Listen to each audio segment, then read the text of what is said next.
Hello, and thank you for joining our new monthly dose of inspiration from barrier breaking women in our Take 3 video series.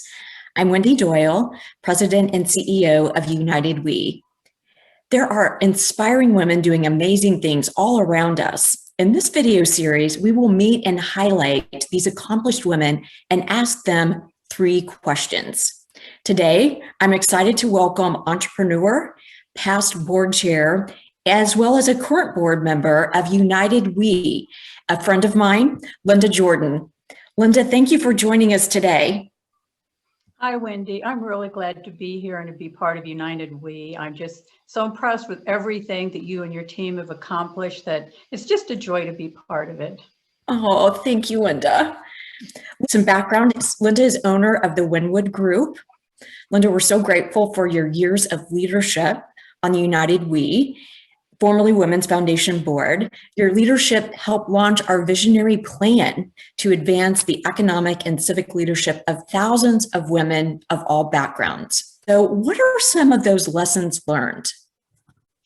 Oh, that's a good question. I think the number one thing that I want us all to keep in mind, regardless of where we are in our careers or in our life stage, we are all always standing on the shoulders of women that came before us and have done things to pave the way, both large and small.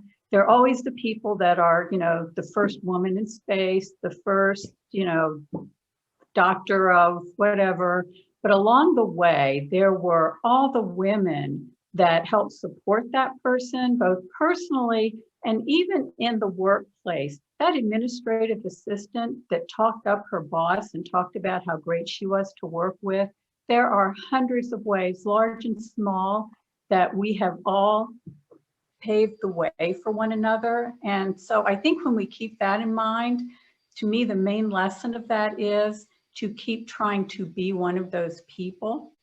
And kind of along with that, I still think the whole issue of unconscious bias is a really big one. I think so many people have no clue sometimes some of the ways that their words are reinforcing stereotypes, or they're buying into stereotypes that they're not even aware of. And so I think when we can find ways to push back and challenge some of that unconscious bias, and one of the things I think of all the time, especially when I'm talking to women that are sort of mid-career and talking about some of the things that they face, it's so hard to know what's you and what's part of the system and the expectations you're in, because we all have strengths and weaknesses. So it's like, is this a situation where people aren't seeing my strengths, or is this a situation where, this is one of my weaknesses that I have to work on? So for a number of years, I was often the only woman in a meeting. And we'd all be talking, or men would be talking, and I would say something, and they would all turn around very politely and listen to me. And then they would turn around and continue their conversation as though I'd never spoken. And I thought, oh gosh, I need to learn to be more assertive, or maybe I need to learn to communicate better. Clearly, I'm not expressing myself well here, until the second woman started being in our meetings. And I watched her one day. I watched some people debating this procedure we needed because of a government regulation. And she said, oh, I just came back from meeting with that government committee, and they're eliminating that regulation. And everybody, men, looked at her really politely and listened to her, and then carried on the conversation, debating what procedure we should use for the regulation that was no longer going to exist. And in some ways, it was so helpful to see that. But I think what's so helpful is there's so many more people now that are all working to help all of us be the best that we can. Linda, thank you. There's so many lessons that you have learned and that you just shared with us. I really, in particular, love what you said about standing on the shoulders of other women. And just hearing what you've talked about in your experiences really talks about the importance of women supporting women, but also the path that you've cleared for other women to make a difference and have a seat at the table. United We is celebrating its 30th anniversary this year. You have been involved for several of those past 30 years and have seen a lot of progress. What do you think progress looks like to you for United We as we think about the next 30 years and what the next 30 years looks like for women?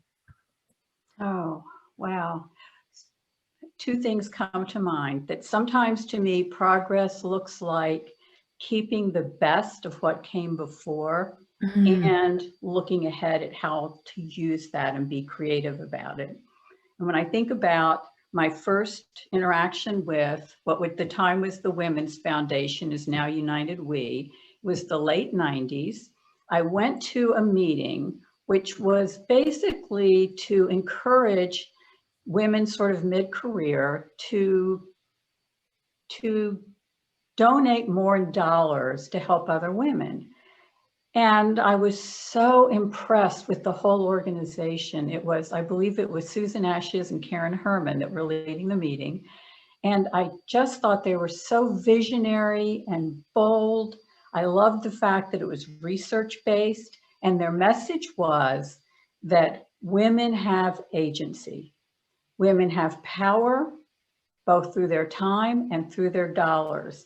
And they talked about thinking of ourselves as being powerful and having agency to make change and to support other women through our dollars. And they talked a little bit about some of the studies that showed that women tend to be afraid to let go of dollars, whereas, and it's part of why women's organizations often are more starved for funds than other organizations are.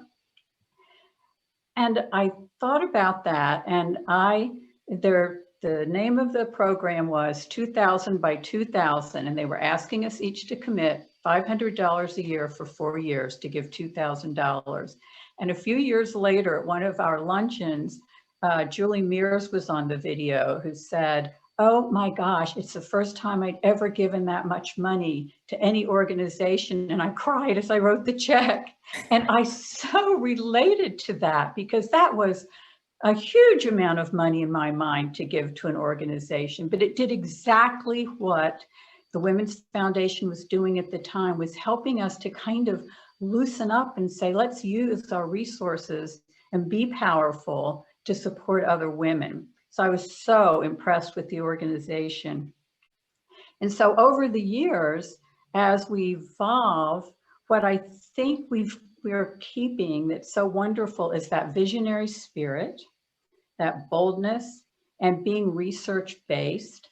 I think those are three of the most wonderful qualities that I noticed in the late 90s that I think that we still have. United We is doing such a great job of embracing this. Is two things are happening. One is a little bit like what we talked about before. People are now starting to look for systemic change. What's underneath of what we're seeing, that we can look at systems and use that agency to change systems for the better. So it's the third wave feminism. That's different too. And I think women now, again, are looking for systemic change, and how do we change the system instead of trying constantly to change ourselves. And I think there's some really great opportunities there. I think United We is really starting to capitalize on those, but I think that's sort of the near future. And I guess when I really look 20 or 30 years down the road, my hope is that United We will be doing things that we haven't even thought of right now, that it will be visionary and bold. I love that. I love that. And I do agree. I think the systemic change is, a launching point for this next 30 years. Can you tell us, what is it about cycling that you enjoy most, and why someone should consider cycling if they haven't tried it before?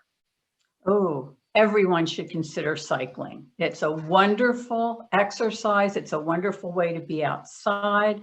It's a way of being present. You're really aware of place when you're cycling. I've seen parts of Kansas City I would have never seen without cycling. It also attracts a wonderful group of people. I have met just some of my best friends through cycling. And in fact, there are a group of us that go somewhere on a trip to cycle almost every year. And especially when you're in another country with a different culture, cycling is just such a wonderful way to interact with that environment. And cyclists are sort of non-threatening. People wave and chat with you if you're to stop. And it's just a really wonderful way to feel really present while you're still outside with wonderful people. How far has your longest ride been? Oh, okay.